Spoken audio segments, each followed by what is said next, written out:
here in Digby, Nova Scotia. With the passing of Her Majesty Queen Elizabeth II, we wanted to take a 14-day wait period to mourn and respect what she has done.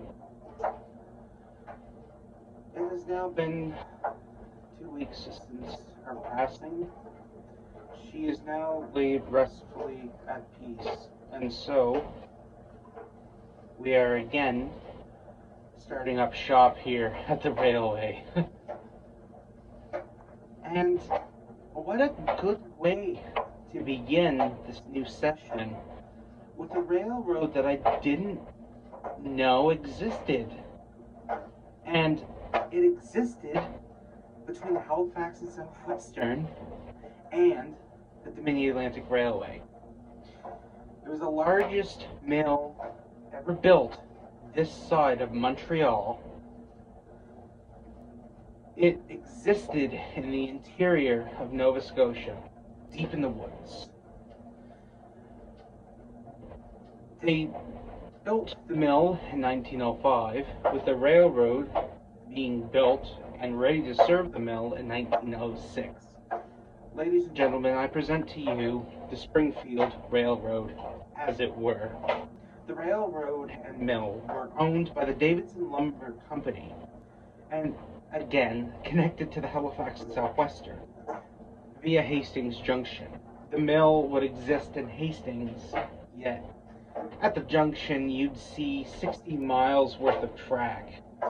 Mind you, there's a lot of branch lines and about 29 miles worth of main line running back in the boondocks. That 29 miles would feed a number of feeder spurs and branch lines, which would all connect back up to the mill. The logs would be loaded onto flat cars. Mind you, they had in around 100 of them, with old Clyde cranes. So they'd load up the logs would be floated in, they'd load them up, put them on flat cars, and engine would come pick it up and take off. Speaking of engine, we have 6 locomotives here. I'll let you know my favorite 3 of the 6 locomotives. Technically a 7th one, but it would never belong to Davidson Lumber Company. It was borrowed. Anyways, we'll get back to that in a minute. Along with these 100 or so flat cars, 6 locomotives that the Davidson Lumber Company owned, there was also an unknown amount of steam cranes, as well as, we already mentioned, log loading cranes. So back to the process. You would load the logs up onto the flat cars, which would be chained down. You'd get a train out of it, and we brought back down to Hastings, where they would be turned into lumber. From this lumber, an engine would take this long line of flat cars and would go up to Bridgewater. Bridgewater wasn't the only town that the company would send the lumber to. In fact, Davidson Lumber Company had track rights not just to Bridgewater. Let's see, I got it written down here. They had track rights to Bridgewater, New Germany, and Caledonia. Later, in 1914, so the start of the First World War, they would get track rights going into Middleton. Now, bearing in mind, this company, I want to say, existed for a little bit under 20 years. Maybe a little bit more, maybe a little bit less. But the idea and it existing was about 20 years. Sad to say, but this is how it was. So with that being said, this was a fully fledged railroad. It was small, but it was a railroad. And it was very attractive, actually. The Mid-Atlantic Railroad workers would actually go over to the Davidson Lumber Company because they had a better pay for engineers, firemen, maintenance away workers, whatever. They were paying better than the Mid-Atlantic Railroad. So any man that needed the money would go to the Davidson Lumber Company. That being said, what made this so attractive? Well, I don't know about the men who went out to the company to work for this logging railroad, but for me, I'm looking at the confusion to be of the 6-7 locomotives that we'll be chatting about.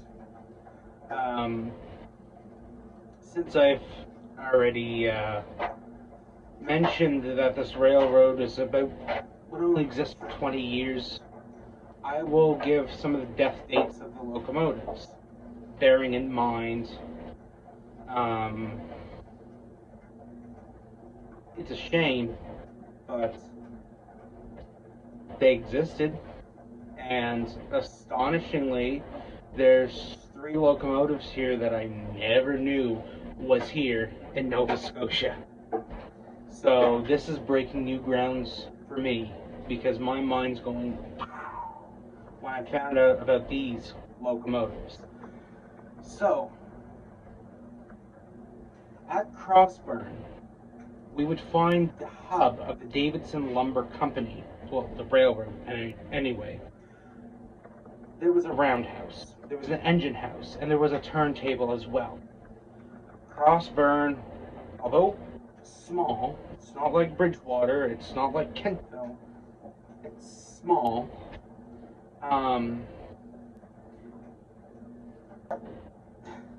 It's amazing to see some of these old photos. Just thinking about, what could have been with the Springfield Railroad. And by the way, if I didn't mention it before, it's the Springfield Railroad. Not this, but it's more of this. With that being said, let's get on to some locomotives, because I'm sure you'd be very interested to find out the locomotives that they had. And looking back at the Weymouth and New France Railroad and what menagerie they had on that, this is a little bit of a step up. So with all that out of the way, let's begin with our engines. Number 1 is the first locomotive we'll be talking about, and was the first locomotive on the railroad. Number 1 was a Porter saddle tank with a build number of 1612. I almost said builder's plate number, but I also said builder plate. So, English. Can't speak it. This sucker was a 044, meaning it had a trailing truck. We'll call it a truck. This is the locomotive. I don't have anything close to the 044, but I do have a 040 saddle tank locomotive that kind of should show you what it looks like.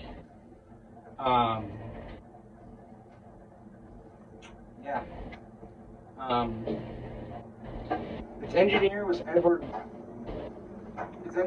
Edward Brain, fireman Lord McNair. And this is not the first time this locomotive had number 1 stamped on the side. It was also number 1 on Munising Rail, which bought it and was built in 1895. And let's go to number 2, which kind of has a back and forth going with it, which is kind of, Number 2 was an ex-Pittsburgh and Lake Erie Railroad.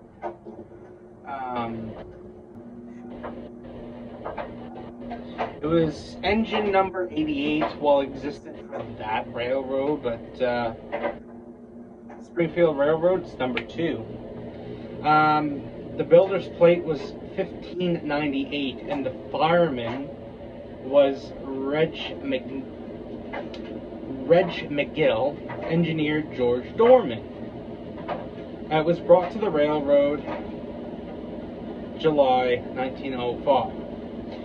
1905 is also when they had a little problem with it. From 1905 to 1904, number 2 was replaced by the Halifax and Southwestern number 44. Can't find a photo of it, don't know what it looks like. But number 2 was sent into repairs. So number 44 came in and said, hey, this is how it's going, we're helping you out. Her engineer was Philip DeVoe, with Bob Copeland as the fireman.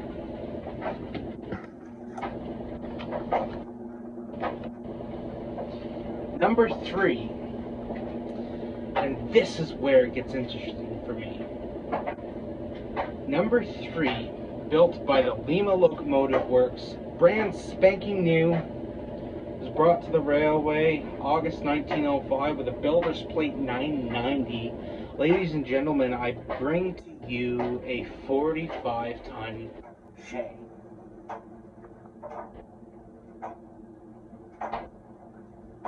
It was scrapped in 1919 and the boiler was sent to a local mill, which sucks. That was the shay. And, you know, what's one shay without having a Lima Loco Works build number of 1647 45-ton shay to go with the other 45-ton shay? The second one was brought in March 1906. It's engineered George Betty and fireman Fred Dory. And all that said that happened to this locomotive was that it was scrapped, which sucks.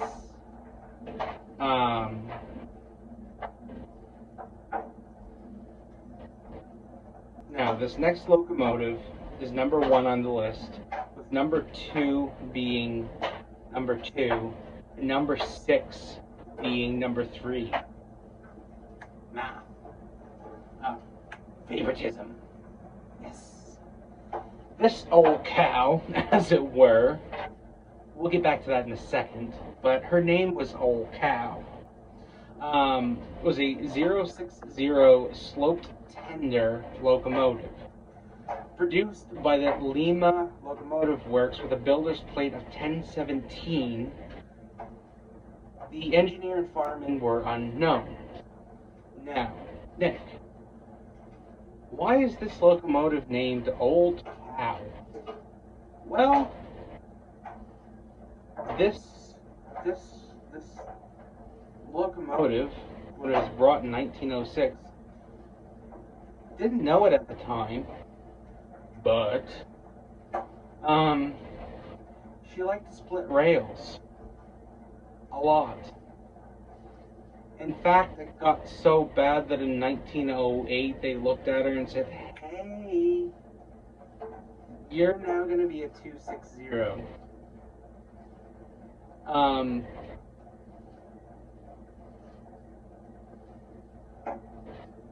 Yeah. But you see, the most revenge-driven thing to this locomotive was that they stripped the boiler from the locomotive, stored it in Bridgewater, so that was still existing. I don't know when they scrapped it, but they scrapped the boiler. But they saved the boiler and decided to say, you know, hey, here's the frame, here's the tender, scrap them, boys. That's just what they did too. Don't know the scrap name or the scrap date, but it was scrapped. Yay! And last but not least, number 6. And how can we top the old cow with a story that could, sound better than the old cow story? Well, ladies and gentlemen, fresh off the plates, Christmas Day 1915, produced by the Lima Locomotive Works. Mind you, this is brand spanking new. Brand spanking new locomotive. The engineer and firemen were very much unknown, but the build number was 2778. Ladies and gentlemen, I present to you a 70-ton shay. 3 locomotives in Nova Scotia that existed I didn't know about, and I like to think I know a lot about the railroads in Nova Scotia. Nova Scotia's been a happening place for railroading for a long time. But this is new. This is new to me. I can't tell if that's the fumes from the trees I was making earlier, or if that's the scent of knowledge just leaking and soaking out of central Nova Scotia. Anyway, what made this locomotive stand out to me is that after 1920 liquidation of the Davidson Lumber Company, it was sent back to the Lima Locomotive Works and then sent off to a lumber company in North Carolina, which we'll touch back to in a minute. The Royal Trust had bought out the Davidson Lumber Company, and that's why all these locomotives were scrapped.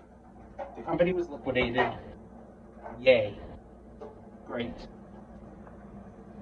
But when everything was going on, the locomotives were getting scrapped, there was still quite a bit of lumber to be done up. They got to the mill and saw there was a crap ton of lumber there that needed to be done up. So in April 1921, they came in and cleaned the logs up.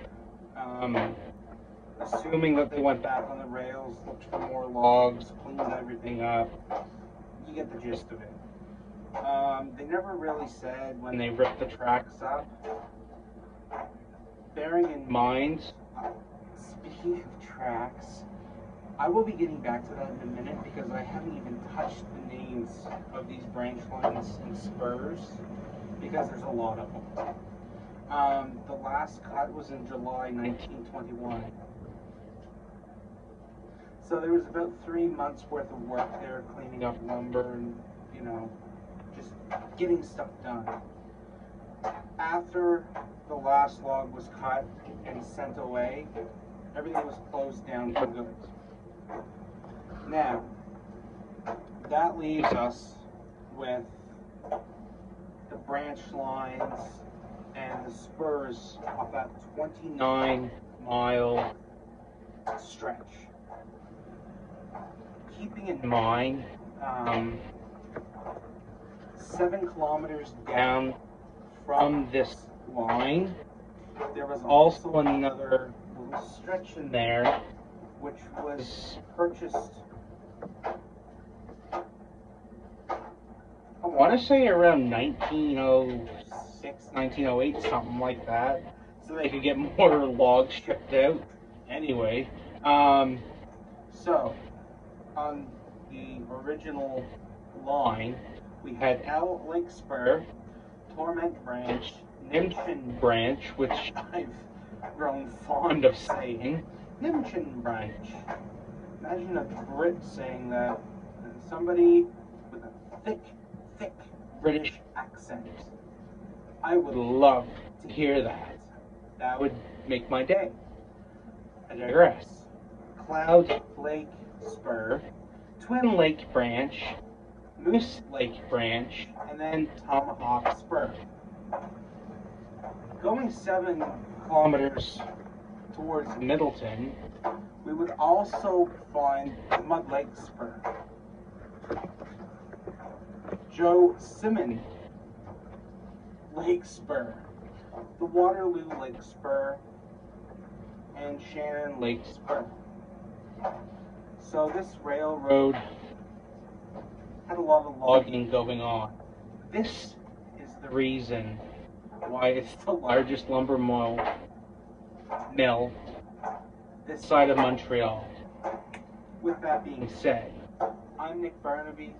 This is the Digby Model Railway here in Digby, Nova Scotia. I don't know what time it is, but I've got a video to clean up, and I've got storm watch tomorrow because Shrek upset Fiona, and now she's going up to Newfoundland to find some screech. Yeah.